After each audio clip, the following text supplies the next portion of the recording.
All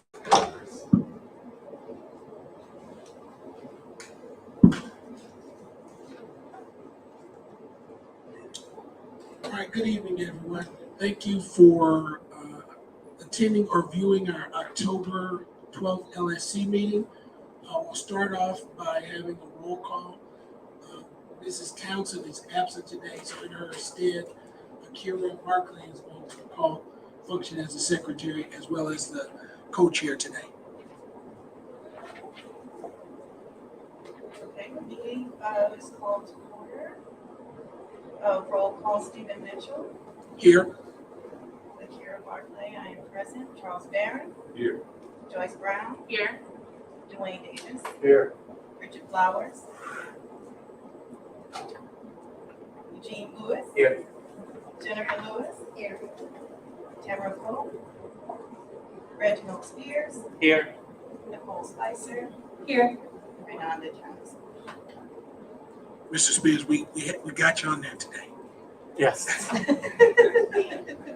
All right, as far as the approval of the minutes, due to illness, Ms. Townsend was not able to upload the minutes, so we will hold that over until the next meeting. We'll move on to the approval of the agenda. Has everyone seen the agenda? All right, I'll entertain a motion to approve it as stated. So moved. Second. All right, the motion has been made and seconded. Any discussion regarding the same? All right, there being no discussion, all those in favor vote by saying aye. Aye. Any opposed? All right, that's unanimous. So we'll move on to the agenda and start with the principal's report. Good evening, everyone. Thank you for being here. My report is pretty brief. I'll start off with school leadership. Our current enrollment is 395 students. We did have a student transfer this year. We are excited that we welcomed CEO Martinez today. He came to visit us to learn more about our school and visited several classrooms. Mrs. Lewis and Mr. Spears hosted him today, actually. Our CIWP will be revised soon. Our current work is centered on MTSS, balanced assessment and grading, instruction, and supportive and equitable discipline for all. Our IoT is currently reflecting on our IoT effectiveness rubric to develop our focus for leadership development this school year, as well as our problem of practice.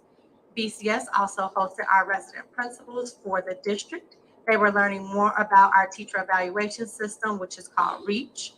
The school leadership team is working on our REACH schedule so that we can formally evaluate all of our staff and provide them feedback for their instructional practice growth.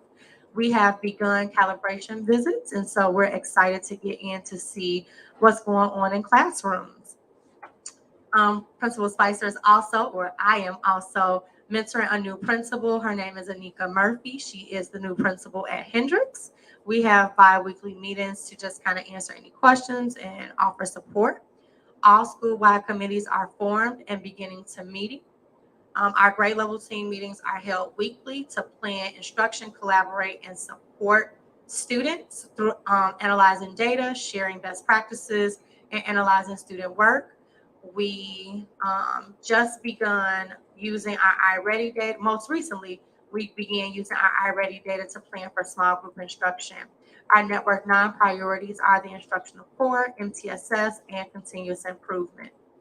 For Domain 2, instructional leadership and professional learning, the recent teacher professional development day was spent learning about the data from iReady and how to use the instructional tools to target student growth.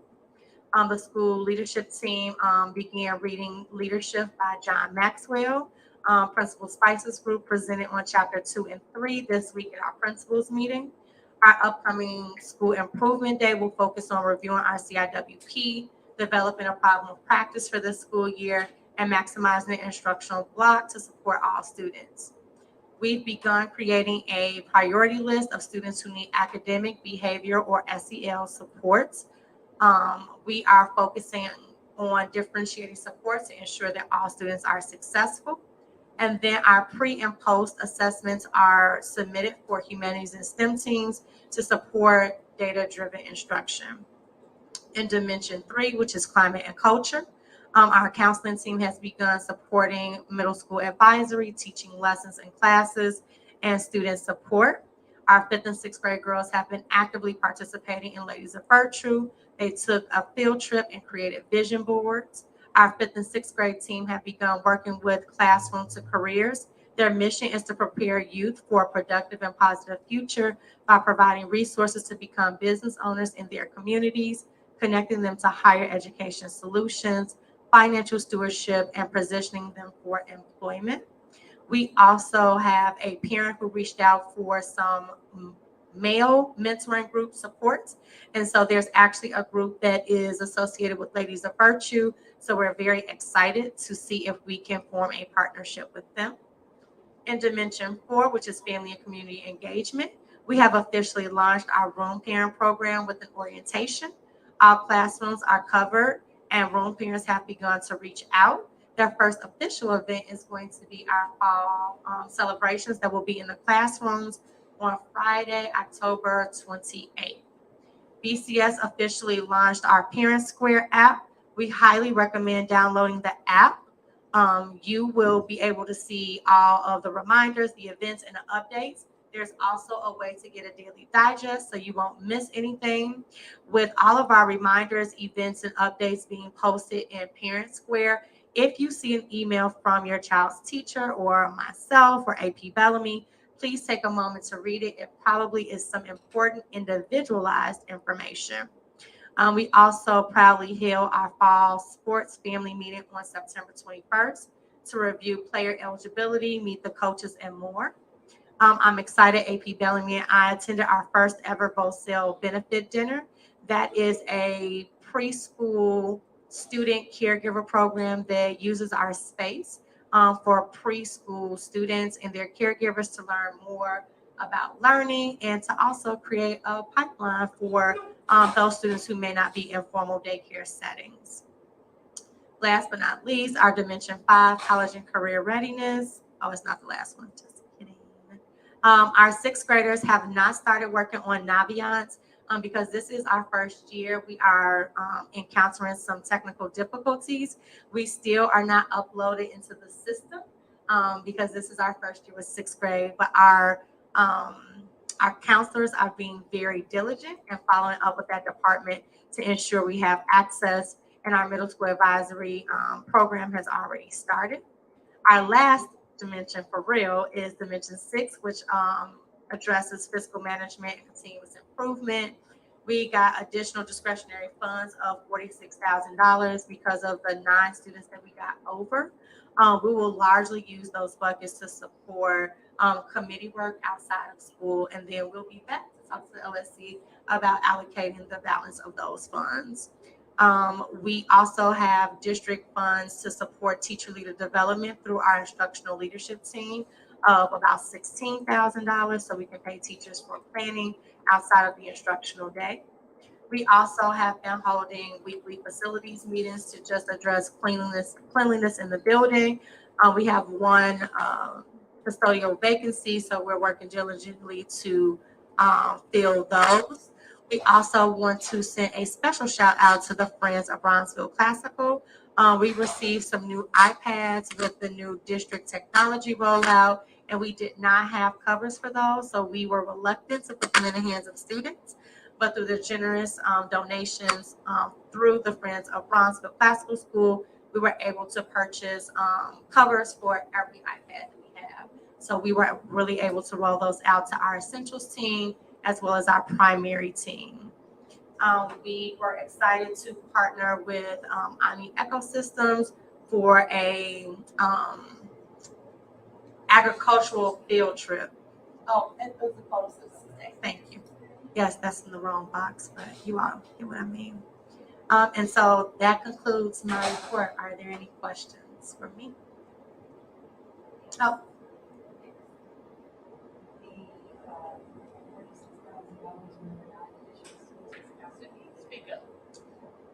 It's not fully allocated, the $46,000. But we are looking to, use some of that money for, extended day for committees that meet after school. And there may be some other instructional supports that are needed. We're still, pushing for families to pay their student fees to kind of support some of those instructional material orders. So we are going to take a look at where our budget lines are and then come to the next meeting with some proposals for that 46,000. The group that you said uses the space, is that a one-off or is that an ongoing thing? Is that the Vocil? Yeah. That is this is our second year working with them, but this is the first time that they've actually been on site. Previously, when we started our relationship, COVID happened, so everything's been virtual. So they would leave like brain bags, and that's like the materials for the program for families to pick up. This is the first year that they're in the building, so this is like our second or third year. So we'll continue that partnership. Do you charge them for the space? We do not charge them for the space. That is our contribution to the community, as well as a pipeline to get students who are in non-traditional daycares. So what's our capacity enrollments? We have 395. So I would say you can add 120 more to that. That's up to sixth grade. Not every grade level is completely full, but maybe like one or two slots open. This is our biggest kindergarten class this year, and I think we may be at 27. No, okay, 27 and 28. So, and that's pretty much the max. So, that's a great question. I think I left that part out in my report. Our attendance is actually down almost a half a point from last month. We were in like the 97 range. Now we're in the 96 range. The number of students on track went down just a little bit. We have more students in the almost or near categories, but we did see decreases in the students who were far from on track and off track. So that was a positive shift. Our medical compliance is up 52%. We were at about 28%. We're now at 81%, so still working to get those last physical and immunization reports in. We have probably, if I do some quick math, 183 students who have a 3.0 or higher out of the 230 students who are in the on-track report. So only 230 of our students are in the on-track report because of district reporting. And of that, 183 students are at a 3.0 or higher. So what's the metric for that? So for on track, it is a combination of attendance and grades. And so depending on what your GPA is, in order to be on track, there is like a gradient of like what your attendance percentage can be. But there also is a point that your attendance percentage is low, and it doesn't matter what your GPA is, you'll be considered off track. For our students who are off track, it is because of attendance. And these are our students who are on our radar for multiple years. That's right. So with respect to grades, when we first opened, there was some concern about students, we're teaching one grade ahead, that sort of thing, and how that would be calibrated, because if they're getting a B, that might be equivalent to an A in a lower grade. Have we figured that out, or are we just going, it doesn't matter if you're teaching one grade ahead, your grade is your grade? For all intents and purposes outside of BCS, your grade is your grade. I don't think the district differentiates between them. And so because we are a classical school and we are teaching an accelerated program, if the expectation is that acceleration starts one grade level ahead, that is the standard that we're using. So if you get a B, it's because you are performing at a B level at whatever grade level you're being taught at. Biological grade is not considered in that. Yeah, I guess the concern is that, when you go to apply to high schools and different things like that, you're being graded against other schools who are teaching at grade level. So it's kind of like almost a little unfair to the students who come here. It's like, because you could get a B here, but it might be an A somewhere else. So in theory, because of the acceleration, the 8th graders will be taught 9th grade work, and they should be better prepared to take those exams. So the balance is out because of that, and they don't weight grades. You want to wait for high school for the weighted versus unweighted GPA. That's a whole nother problem that elementary schools are having to not participate in. Yes. Yeah, my concern is not that. It's just, again, a student here can have a B, but that could be an A somewhere else, but they're getting a B, and it's not, classical school then coming to it's just like your 3rd grade or whatever, 6th, 8th grade, you got a B. I think that's a great point. Thank you. Ms. Polk, did you want to add to the discussion? No, I mean, I'm just saying these are great points. Yeah. No, I was just gonna, I guess, ask a point of clarification. Should we pass them? Yeah, are people able to hear? Yeah, so I was saying as a point of clarification, does that only come into play when an elementary student is testing into a selective enrollment school? Is that the concern about the GPA? So is it that students from Bronzeville Classical are competing with other non-selectives, competing for a high school slot? Is that the concern? Yes, and it's their GPA. So again, their GPA here could be a 3.0, but it could be a 4.0 at some other school. But it's not, you're not given any special credence, like, oh, you went to Bronzeville Classical, so it's just like, oh, you got a 3.0 and this one got a 4.0. And he's got a higher GPA. Yeah. Well, yeah, I understand the concern, but I want to bring it back to Juan's point, because I think if you are being taught a grade ahead, so Bronzeville Classical students could potentially have an advantage over other students at non-selective schools who are testing into the selective enrollment schools. So I think it does come back and balance out, but I do appreciate you raising that. So the testing has a greater weight than the GPA did? It's 50-50 now. Policies change. So it's still a disadvantage. No, it's not. No, you get it. Your bump is your instruction was at the grade level. So again, we're only in year 2 and we're in the 4th school year of the pandemic. Your bonus is you should test them. Again, theoretically, you are not inaccurate. Yes. There are awesome neighborhood schools in the greater Brownsville community that will welcome an intelligent, excellent child. You can get straight A's and taught a grade level. Yes, you can. I guess the only concern would be is if one of our kids transferred to a non-selective enrollment school. That's probably where my concern would be, because they're working a grade ahead.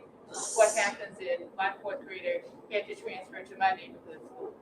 Would he be? He would be in 4th grade. He would be in 4th Working grade. at a 4th grade level, not a 4th grader working at a 5th grade level. That is correct. Which is why I appreciate seeing. Yes, yes. But I also think the bigger picture here is that I think the district is doing a lot of great work around creating equity and opportunity for all students. I think one major shift in that is that all 8th graders, regardless of where you go, what your parents know about the selective enrollment process, or even just applying to high schools, whether it's a district school, a charter school, a specialty school, all 8th graders are now testing. And so I think that just created much more opportunity than it ever has before. And so that's one step in the right direction. We know that these policies and things like this are very systemic.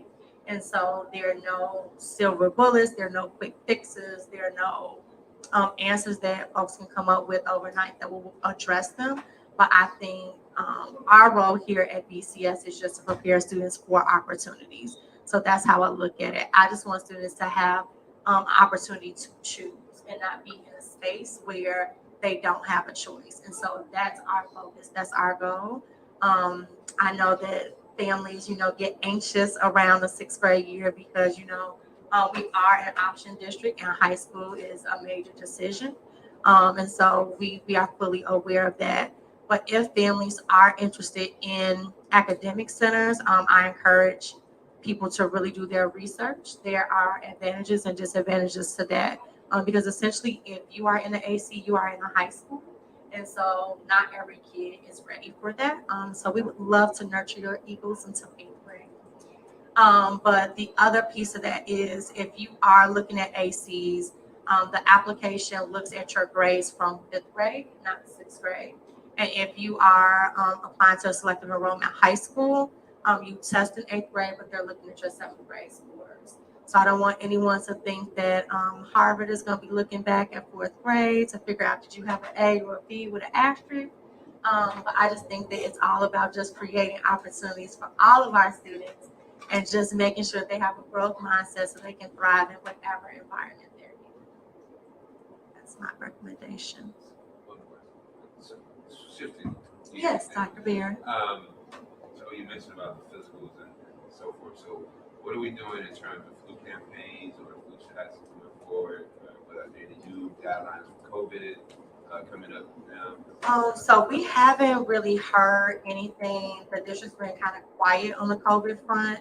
The most updated policy is just the isolation. I don't want to say isolation, but students are learning from home for 5 days. And then they are coming back day 6 through 10. Everybody is masking. If a student tests positive in their classroom or cohort. We have had a few who tested positive for after school programs, but we were able to give everyone the post-exposure test kit to take home, along with the letter on how to use that. And then just making sure they also have masks. We have plenty of PPE still on site. So anytime we have needed it, it's been easily accessible. Mr. Lewis keeps me abreast of the inventory of our rapid COVID tests so that we always have stock to send home. We get a monthly shipment of 240 and we haven't run out. So that's a good thing. We also got confirmation from our custodial partner that they are still supposed to be cleaning high touch areas and making sure that those COVID cleaning protocols are still in place. We are not using paper towels in the bathroom anymore. We transitioned back to our hand dryer. So that may be a different, but we haven't really noticed too much of an uptick. I think in 4th grade, there may have been like maybe a strep throat outbreak. But I just encourage families that if your child is sick with something contagious like strep throat, always let the administration know via email, which is your privileged private health information. So we would never say who it is, but it's just helpful so we can let the custodians know, like, hey, somebody in this class has strep. Let's, be extra clean in here. Or let's spray the COVID disinfectant, which I'm assuming will kill everything if it's killing COVID. So that's kind of where we are. We haven't got any information in terms of like flu vaccination events or anything like that, but we would be open to partnering with someone to bring an event like that here. We did host another vaccination event because I know younger students are now eligible for it. So there may be some kindergartners who are not vaccinated that may be interested. We have one on the 6th of October. So I think 3 weeks. So maybe next week they'll be back. And so if you don't make an appointment, you absolutely can walk in. But Ms. Roseman, shout out to Ms. Roseman. She's been posting a group meet for me. So any community resources or anything related to the community, she's been sharing it through group meet for me. I have a question. So getting back to the COVID positive kids, I mean, I've gotten a lot of letters over the past couple months. Where are we? And I guess there may not be anything you can do as far as enforcing these kids to keep these masks on. They come to school with the mask on. I know mine, and this is a big one. I'm real concerned because I've gotten a lot of letters. And by him being high risk, I'm very concerned. I mean, are the teachers able to encourage? I mean, they may not be able to enforce, but are they able to encourage? So we, every morning during the announcements, we talk about masking. We have made masks available to teachers. We have told kids that if you come to school with a mask, we expect you to have on a mask. But when you have, like, I may see Malachi and he has on a mask, but then I see like 30 other kids and I come back and Malachi doesn't have on a mask, but I don't pay attention that way. So I think like we've all just tried to be diligent, especially if there has been a classroom affected, to make sure that the PPE is available and to remind teachers that everyone should be masking, including the teacher. So there are 2 letters that go out when we have a positive COVID case. One letter goes out to the entire school community to let the entire school community know that there was someone who tested positive. The second letter that goes out to that cohort or any close contact that they were in close contact with someone who had COVID. And then they get the letter, they get the COVID test, and then they're also asked to mask for the next 10 days. And so to answer your question directly, we are encouraging, but it's difficult to enforce. No enforcement, but encouragement.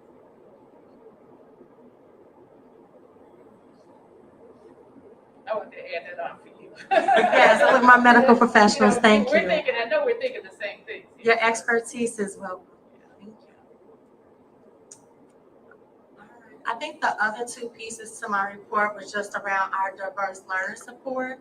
Nothing has changed there. We still have the same caseload of students. We have a full slate of clinicians, so we're not missing anyone. So right now, we currently have an audiologist who is on consult for a student. We have a speech language pathologist that is working with a small cohort of students. We have a certified school nurse and a health service nurse. Our health service nurse comes every Thursday and Friday and primarily works with medical compliance as well as consultative minutes for 504 plans. Then we have a occupational therapist who's here for a half a day. We have a social worker here who is here for 2 days. And then our school psychologist comes for a day. So that's our update for our DL team. The second piece is our budget review. So I do have hard copies. I know some people had a difficult time getting the reports. So I have hard copies of the reports. So before you leave, if you would like those, I can definitely make some copies for you. But we do have some, I think this is new business. I'll save my other part for new business.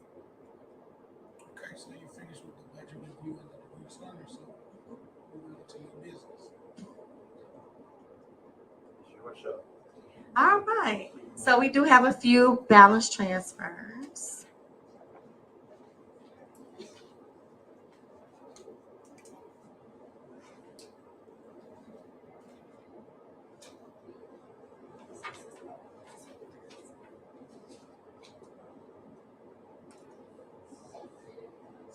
So this, we talked about this one a few meetings ago. This is probably from our September meeting.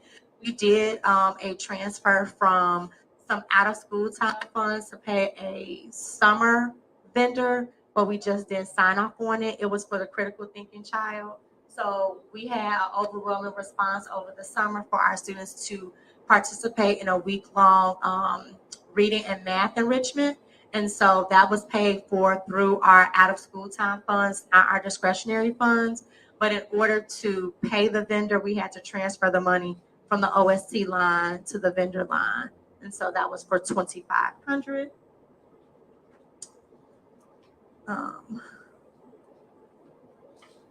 The next budget transfer that I am requesting is for monies to get the TV in the lobby mounted for the morning announcement. So we had to change the mount in order to have it pull out so Mr. Spears could connect to it to make sure that the announcements and the digital the signing was working.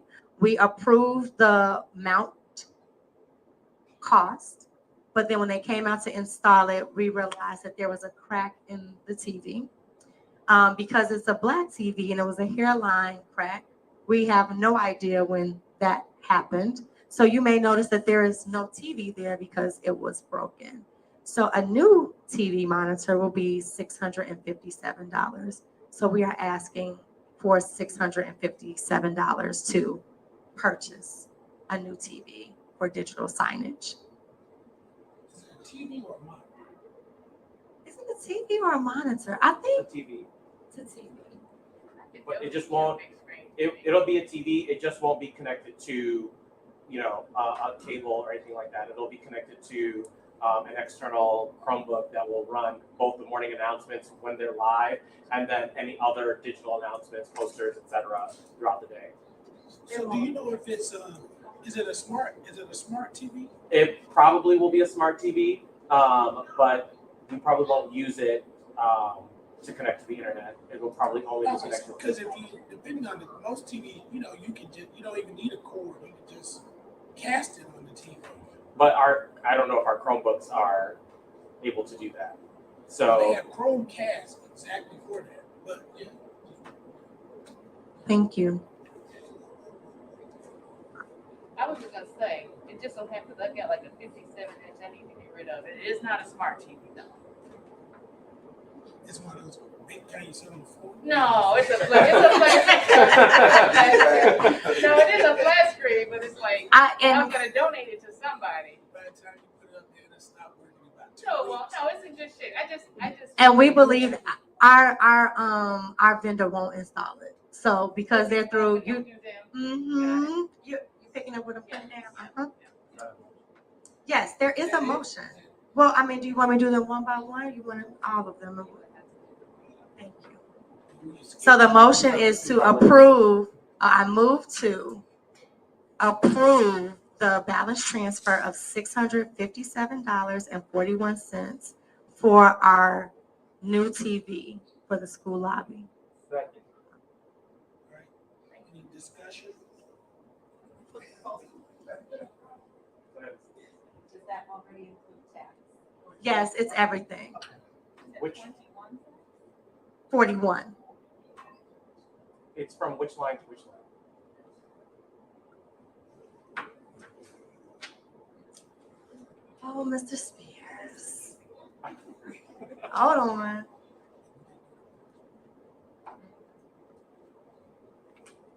It is from our line where we originally allocated to pay our tech for a day because we don't need those funds anymore because the district is paying for our tech for the day.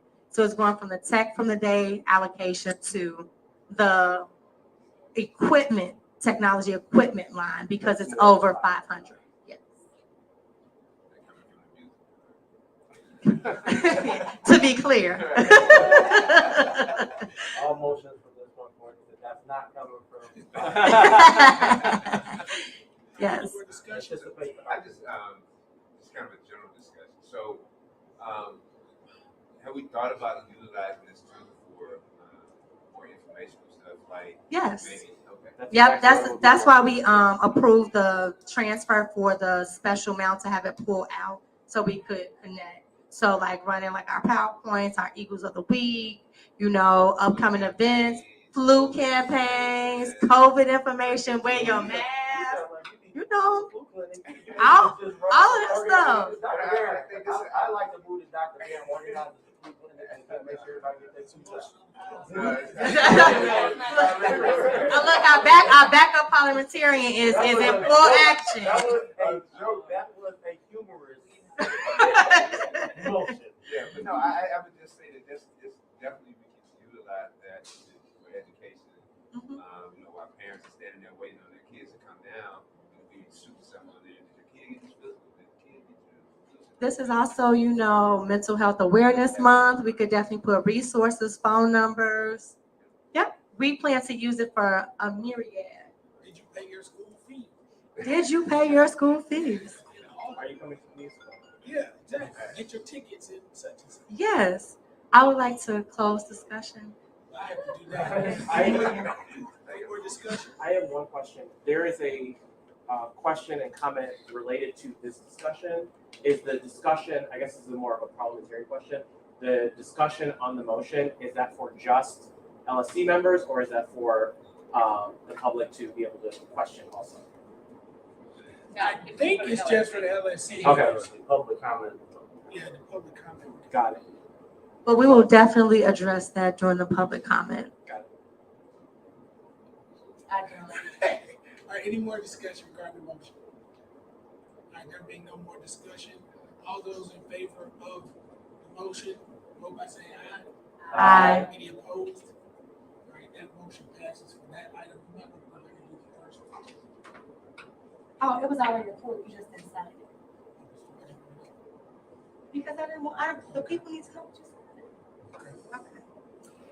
All right, so we are going to, the next motion is to approve monies for art student supplies.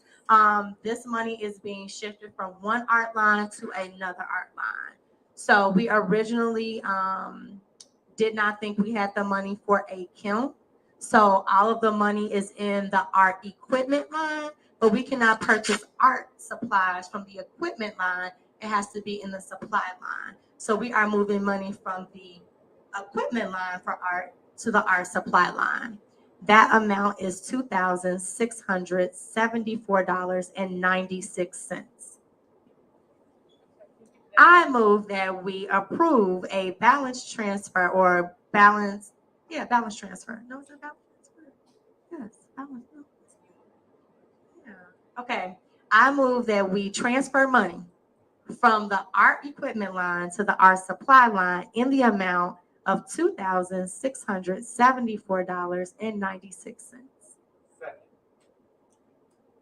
Any discussion? So are we still getting the kiln? It is here. It is installed. And so now we're just waiting for the electrician to come out to upgrade the electrical because the new kiln cannot operate on the current electric. Uh-huh. Yes, Mrs. Lewis. Will these supplies last for the school year, or will we have to revisit this? Most likely not. We will probably have to revisit this. We did allocate for about $6,000 or $7,000 for the kiln. So there are additional monies available to support the art program. Ms. Forrest usually does a really good job of asking for funds for the semester. So this probably will take us through the semester, and then when we come for the spring semester, she'll probably do another big order based on the projects in her budget. All right, any more discussion? All right, great. All those in favor of the motion to move the money from the kiln line to the art supplies line, whatever she said. That's what I said. Oh, I say aye. Aye. Any opposed? All right, that motion passes. All right, and I think this is our last one. This one is to transfer money from the district line. I move that we move money from the district sports line to the BCS sports line in order to support our student athletes. We are using this money for transportation if needed, uniforms, and equipment.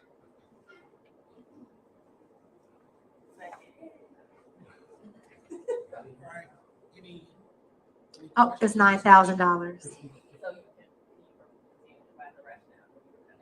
Oh, yes. So we are, so the district allocated 13,000 and some change to schools who participated in the CPS 4 program last school year. And so that money was loaded into our budgets after our budget planning process. So it is in a district line, but in order for us to use it and spend it, we have to transfer it to a local line in order to create our requisitions. And so the amount that we're asking for is $9,000 of the $13,000. This should be enough. Well, it should be enough to cover our fall sports and our winter sports, but we'll probably have to do another transfer for our spring sports, depending on what's needed. Any more discussion? Why not transfer all of it? What's the benefit of leaving some of it in the district line? I don't know, Mr. Spears. I can't remember. Me and Ms. Jones talked about this. Mr. Lewis, do you remember what we said? Those are my thoughts too. And I guess I was thinking maybe they didn't have a particular need, but it seems like it's general. So I'm thinking you're like you, why not? It's not specifically. I mean, it doesn't matter, I guess, right now, because we can always move it later, I guess. But that was just a general question as to why leave it in there. We're gonna have to move it later anyway. If there's some reason, then cool. I think, and I can confirm this and maybe just send it out to the LSC for us just to add an addendum to the note. But I am thinking that the line that is going to is for apparel. So this may just be for uniforms because we've ordered our volleyball uniforms, we've ordered cross-country soccer uniforms. And so because the budget is very, very particular, I think that this was just the apparel line. And so we were estimating about that much to just kind of build out our uniforms for all sports. And so once we figure out the other costs, then we'll transfer those to the appropriate lines. I'm almost a Transportation. well, that's what the $13,000, that's everything that it can be used for, but this particular amount is for the uniforms. So in your motion, within your motion, you were just explaining what those funds are allocated for at the district level. Yes, So I would probably restate the motion to be more specific, that it's just, because you're just suggesting that you use the uniform. I would like to, okay, I would like to rescind my motion. Do we need a second? No. Okay, wonderful. All right, so I'm gonna rescind my original motion, and my new motion is to I move that we move money from our district sports line to our local sports line to plan for our uniforms and apparel in the amount of $9,000. Any discussion? All right, all those in favor, I say aye. Aye. Any opposed? All righty. Motion passes. Those are all of my budget transfer requests. But we do have a fundraiser, and I'd like to yield the floor to Mr. Spears. Hey, everybody. As many of you know, I don't need a microphone. As many of you know, we are preparing for our fall musical. And as part of that, we would like to make it a fundraiser by selling tickets to the musical in the amount of $5 per ticket. All scholars who are part of the musical will get one complimentary ticket. And then we will sell tickets for the rest of the seats that we are allowed to have in the gym for our 2 nights. So the musical is going to be on November 17th and 18th. That's a Thursday and a Friday at 5:30 p.m. In the gymatorium. And so this fundraiser would be for the ticket sales. And tickets would go on sale probably 2 weeks before the show, and it would be they'd be sold after school. And they would have some parent volunteers selling those tickets after school. Is this an announcement or is it action that needs to be? It's a motion. So I move that we have a fundraiser for the musical by selling tickets in the amount of $5. Second. All right, any discussion? Will this go specifically for your risers or just music in general? The money will go for music in general, for the music department, anything related to music. How many tickets are available and will it be open to the community, the public, or is it just like the family of the students that are participating? It will be open to anyone who wants to purchase a ticket. I believe that we have 180 chairs, but we have 38 wonderful young thespians in our musical. And so 38 of those 180 are going to be spoken for on each night. So I'm not a math teacher, but whatever the rest of the amount of chairs, that would be 150, whatever, would be for sale for those 2 nights. I did tell our scholars that if we sold out both shows, we would do a matinee on that Saturday as well. So potentially we would have 3 days of show. So I was also gonna ask, or at least make a suggestion that maybe the tickets open to the families first and then open them to the general public just so that the families have an opportunity. Absolutely. We usually don't get a lot of community people buying tickets in our past. Is it advertising? We have advertised in the community We before. sell out anyway. Huh? We sell out anyway. Yeah, but that was my point, is that it's usually the families who are buying several tickets all at the same time. But you know, if we were able to sell out in 3 shows, that would be great. Have you considered VIP tickets? Just I have. Closer, you know. I have considered VIP tickets. I think the way that we are going to do it this year and moving forward, rather than doing VIP tickets, it'll just be first come, first serve with all the seats. Just like if you go to a show for Broadway in Chicago, the seats will be numbered. And so you'll buy a block, you can buy a block of tickets, row B, seat 1 through 5 or whatever. And I think that's how we'll do it for the 2 shows, hopefully third. Can I ask why you feel it's necessary to do that instead of just first come, first serve, taking a seat? Because some people buy tickets there, and we don't want at 5 o'clock when we're still rehearsing people to be crowding in the lobby, because then it becomes a fire hazard when everybody's trying to be the first one to be there when the doors open. But I still don't understand why that allocates a seat. That's what I'm trying to ask.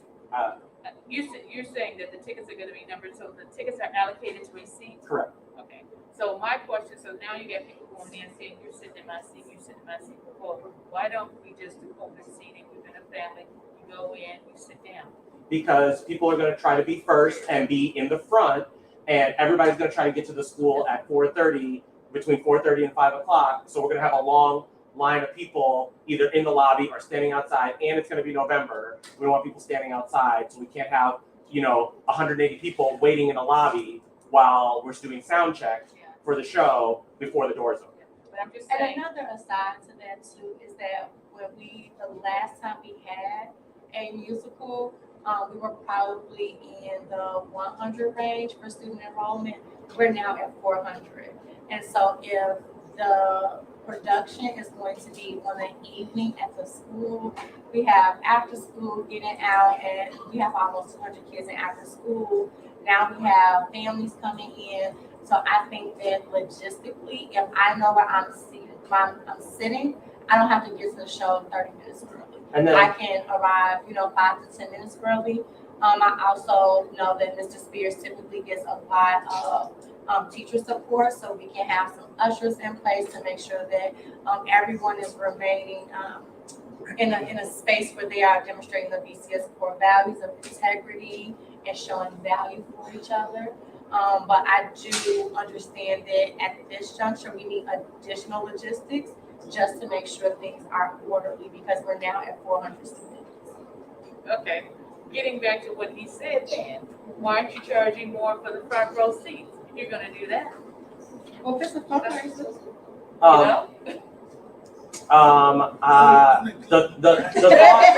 know? The rationale behind it was, Yeah, there was a lot of pushback the last time we did VIP seats for both the Winter Showcase concert and the last time we had our musical here, because people didn't get it, or the tickets weren't on sale at a time that was convenient for them to come and get it, so they missed out on VIP tickets. So rather than doing VIP tickets, doing general seating with a seat number is easier for me to manage and easier for me to have my parent volunteers manage.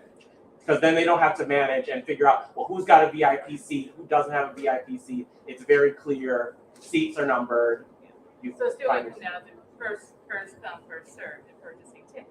Correct, yes. it is. And honestly, Ms. Brown, Mr. Spears is being very gracious in his response, but anytime we do anything that is an application or registration based, signing up for a t-shirt, getting an Eagle Extra, we get a ton of emails of, I didn't get the email, it went to my such and such who normally doesn't read the email, or I'm working, why did you send it before 5? And people fill out the form wrong, or the husband bought the shirts, but the mother is here, I don't know what name it's under. So at this point with 400, we are just trying to stay sane and have family and community engagement activities where we can all come together and enjoy each other's company. But we are just learning that going from our small and mighty number of 91 to 400, it is a whole different ballgame, and we're rethinking a lot of systems. So it's worth a try.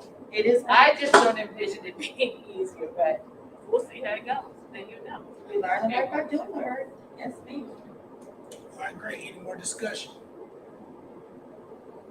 All right, all those in favor of the fundraiser for the theater, what's it called? Musical. All musical. Fall musical. All those in favor, vote by saying aye. Aye.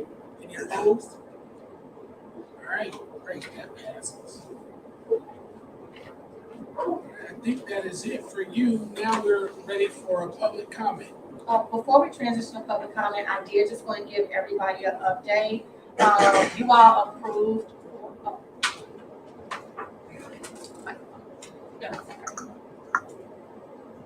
One last comment on the budget and monies. We approved at our last meeting to transfer the $25,000 from student fees to pay for our recess vendor. We did a small little push, and we probably need to send out another reminder for student fees because we did not have it in order to transfer it over. So what we modified instead was our recess vendor was willing to invoice us monthly, which allowed us to pay for the services monthly via school check. And so I can confirm those numbers so that we can just note it in our minutes that we are paying our recess vendor, but just not the original method because we just did not have enough money in our student fees after purchasing the things we needed to start the school year. So for September, for September 19th, 26th, October 3rd, October 10th, October 17th, and October 24th, our invoice will be $5,550. And that's for September and October. But our contract will not exceed that approved $25,000. So I just want to let everybody know that even though it's not a PO, it is a school check. We will not exceed our contract face value. And when we get enough student fees to pay the balance of our contract, we will pay them through a purchase order, but we did not want to deplete our internal accounts by transferring all of the money out of the account. Yes, Ms. Lewis. How short are we on student fees? So at the time I tried to do the transfer, I was trying to transfer 25,000. We had about 21,000. We haven't checked. We just got the principal verification report for internal accounts. I actually have it right here. Give me a second. I can tell you how much is in there.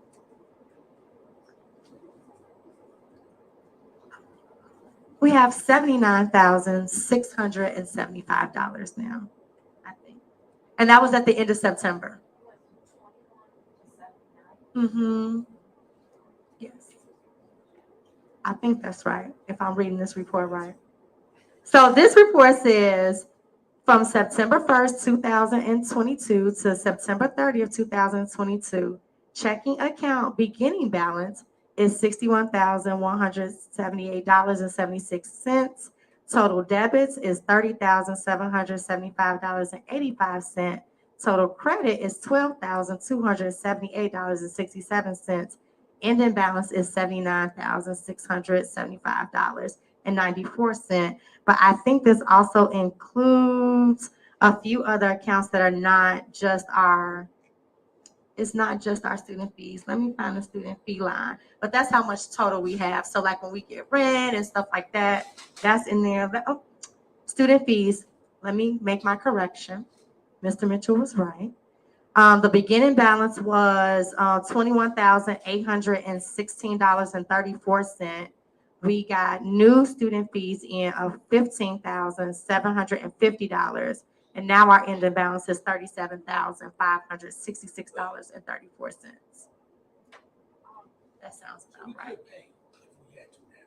Out of 395 students, do you know how many have not? I guess it's the first, is really what I was trying to ask. Well, this is only the month. This is not year to date. So I don't know. Because I did 400 students at $200. That's Right. $80,000. So, well, no, we're way. Way That first number she got was Yeah. everything. Like 30,000. We're at like 30-something thousand. So we're probably not even halfway there. It's $250 per student, and if you have more than one, it's $400. Yeah, so we're even more short Yeah, I don't think we're at 500. 500. I don't think we're at 50% quite yet. I don't think so. So we gotta push that.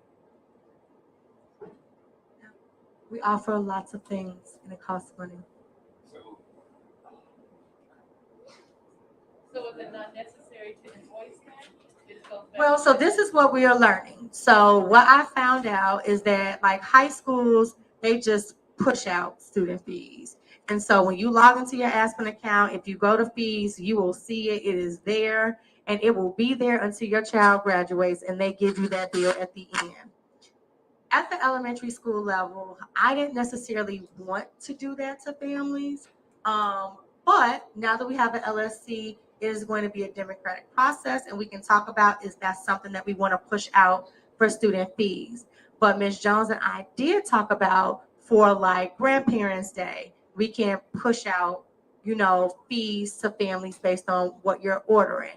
Or if you want field trips. So now we have the $10 for field trips. So if a particular class is going on a field trip, we can push out that $10.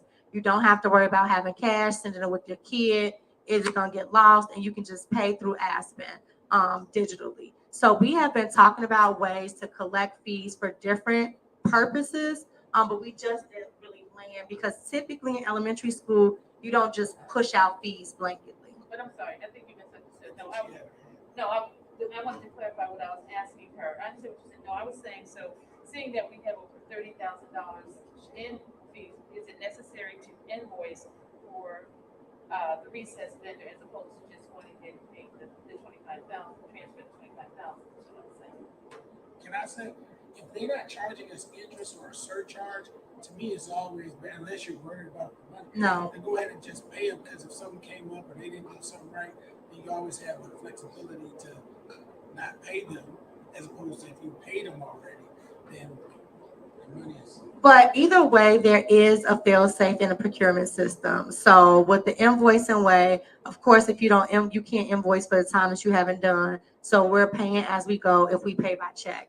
Even if we do pay by purchase order, you still can't get paid off the purchase order until it's receipted. So the way the purchase order is open, it is monthly anyway. The only difference with this is, which the vendor probably will like better, is that they're getting a school check, which means they don't have to wait for their money.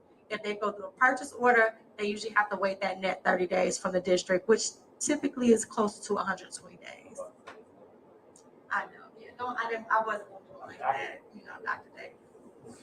So are the families that are launching cannot hear anyone unless they're using one? Thank you, Ms. Barclay. I was trying to paraphrase the questions because I'm sure I knew that was going to be an issue, but thank you. Mrs. Lewis, did you still have a question? Yeah. Make sure you're sharing that. Yeah. I know that our student fees cover a robust amount of things here at BCS. Do you have an idea of what the basic minimum would be? Is there some way we can at least get that from families for the workbooks and like the logins, at least to cover the instructional materials?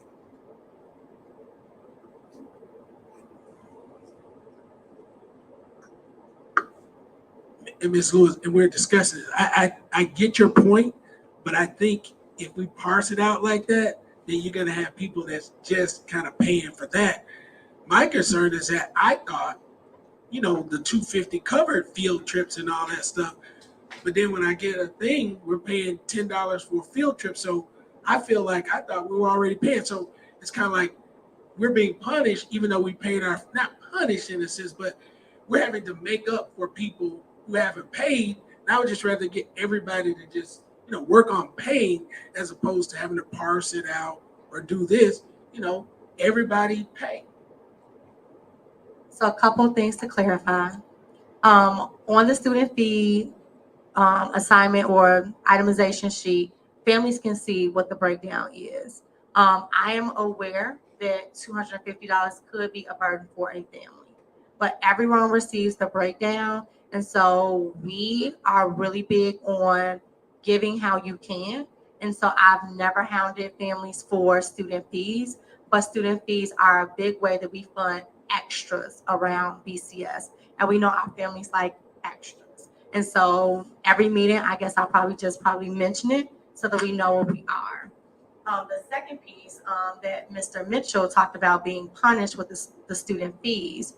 When we went back to the actual fee schedule that was approved, what was approved or included is not every field trip and not all the things. So what it said was originally transportation, CPS score program, 4th and 5th grade, and the grade levels were wrong because it should have been 5th and 6th grade. Grade level field trips, 1 field trip per quarter for each grade level, and student field trip admissions and attraction fees. Now, we amended it to say families will be responsible for transportation costs, $10 for all field trips that require a bus. We changed that not because we didn't have enough student fees, but because of the what do you call that? Not increase. What do you call that? Inflation of the bus charters. So we used to be able to get a bus for $200, $225, $250 max. I have not seen a quote less than $366, and they charge a fuel surcharge. That is why we are now charging families for $10, and we approved that at our last LSC meeting. Is there a way like families can apply for like waivers or anything just so that we can get a real idea? Okay, this is how many families we got that should pay. If they can't, that way we can sort of deal accordingly. Yes, there is a formal process, and we have one request out of 396. Maybe people don't know it's I'll use my teacher. maybe people don't know it's available. So maybe we should just do that so we can get a real idea of how much we really need and who's paying and who's not. And that way we can act accordingly. It says on the form, fee waivers available. I'll use my teacher voice. Hopefully that's helpful. Greetings, everyone. You check the CPS website on fees. Number 2, a statement that whenever possible, students whose parents cannot afford to pay a fee or fees will not be denied educational activities or services, and that if the parent is unable to pay the fee, he or she should contact the principal or designate. So no student can be denied. You're asking families to pay fees. Some families say, I pay taxes, and taxes pay for public schools, so I will pay when I feel like I need to pay or according to how I want to pay. And I think Principal Spicer said, families pay what they can, possibly, and say, hey, I can pay $100, and that's what I can afford. So the fee circumstance in all Chicago public schools and public schools in general, it could be a burden, it cannot be a burden. There are all kinds of reasons why people can and can't pay or choose not to pay. What you see over time, typically in my experience, is that you get a sense of over time how many fees you're going to get once you get to capacity. So you say every year we're going to get 25 grand in fees. We're not going to get the total we're looking for. We're going to get this 25 grand, and you can budget accordingly. Since the school is not at capacity yet, we don't really know what that's going to look like once we get to that point. But you get an idea over since it's probably a percentage that's historical over time based on increasing by grade. So you can keep imploring, you can keep asking, you can remind families to pay, but the policy is the policy. We can fundraise. And I also don't want people to think that we're in any type of financial straits at all. I think that we have a very strong partnership with the Friends of organization that definitely understands how student fees and student-based budgeting works, which is why it was so important for us to have a Friends of Bronzeville Classical School. But we really do use our student fees for the extras, to have really nice celebrations, to have the decor, to have people come out. Right now, I don't anticipate, being in a situation where we don't have that available. I know Mr. Mitchell always thinks that I'm overly optimistic, but I guess that's part of what makes me a great principal. So I think that, everything is going to be okay. But I think that if it ever got to the point where we're really, really worried, we can definitely revisit it. And maybe, this year when we talk about student fees, because now this body will be approving student fees, we can talk about what should be included and what shouldn't be included. Maybe my estimates are a little off. Mr. Mitchell says that I underestimate, I need to overestimate. So, money, I'm not the money person in my house. I thank God I have Miss Jones at work, my husband at home, but we're gonna figure it out together. We learn the work by doing the work.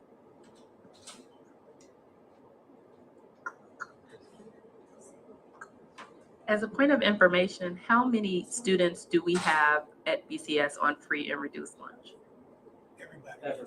Everybody It's gets. not a free, it's just, It's not everybody, Everybody.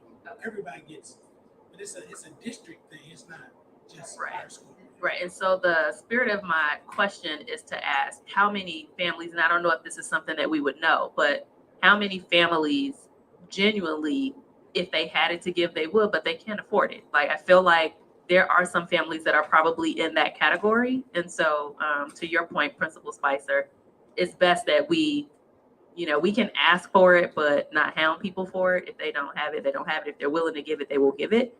But I just want to make sure that we aren't isolating anyone or making anyone feel because maybe they can't afford to give it. We don't want anybody to feel less than because they can't afford to give it. So that was the spirit of my question. And we do get sometimes we get large donations as well, like anonymous donations. So we have received, $1,000 here, $2,000 there. So we do have people and families who are able, they do give more. No, and Dr. Pope, that's exactly my point. There are sources that we might be able to get funds from just to pay. If we say we have 100 students that are not able to pay their student fees and they're $250 a piece, there are sources, like if we had that kind of information, that might be able to help offset that. But, I understand people might not want to apply for a waiver because they don't want people to know it. It's just better. But, there are sources that I know that will do that.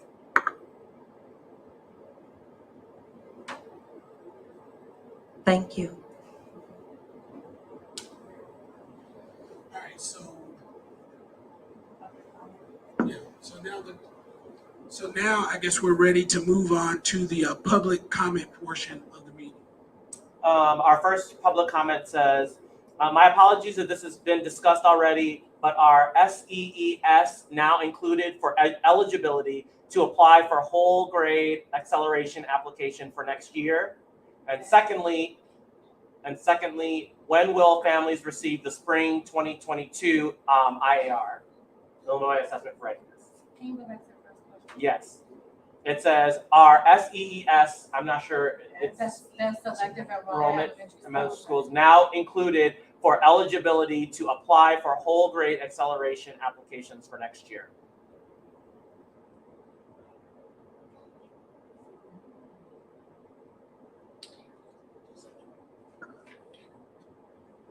There is a whole grade acceleration policy.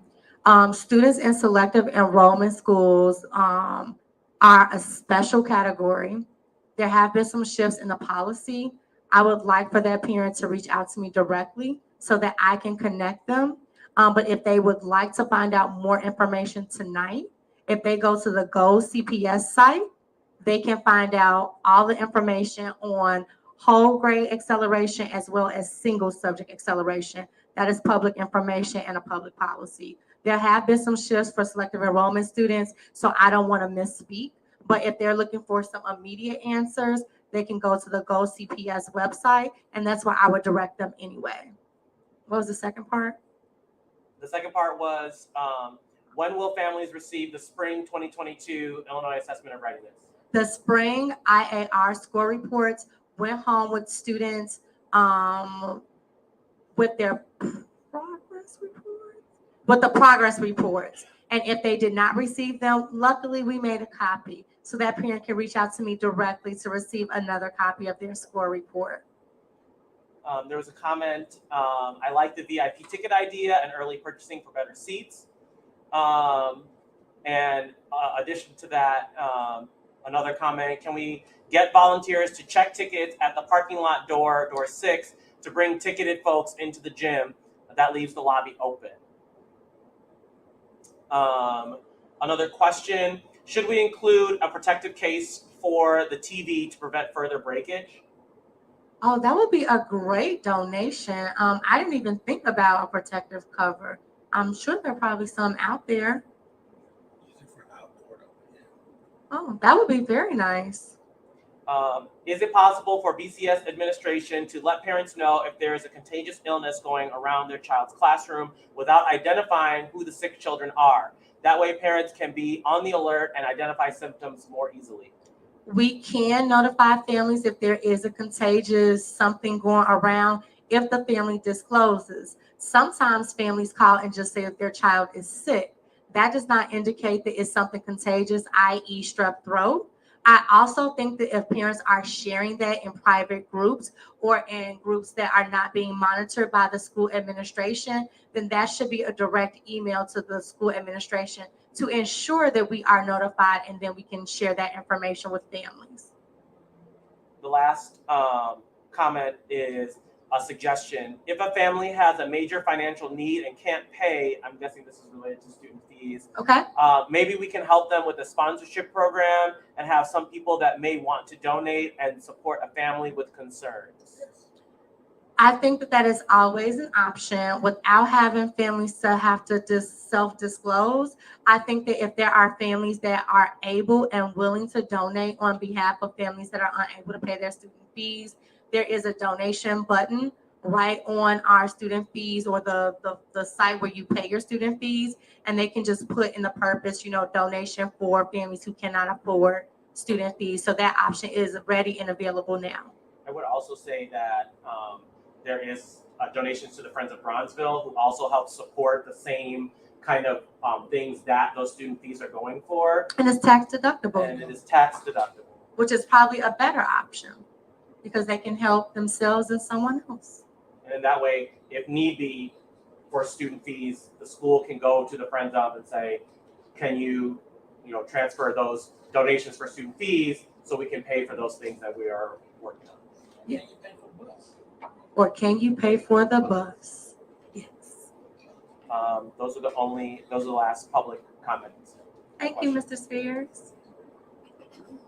All right, looks like there being no more meeting items, just announced that the next meeting is Wednesday, November 9th, 2022 at 5:30 p.m.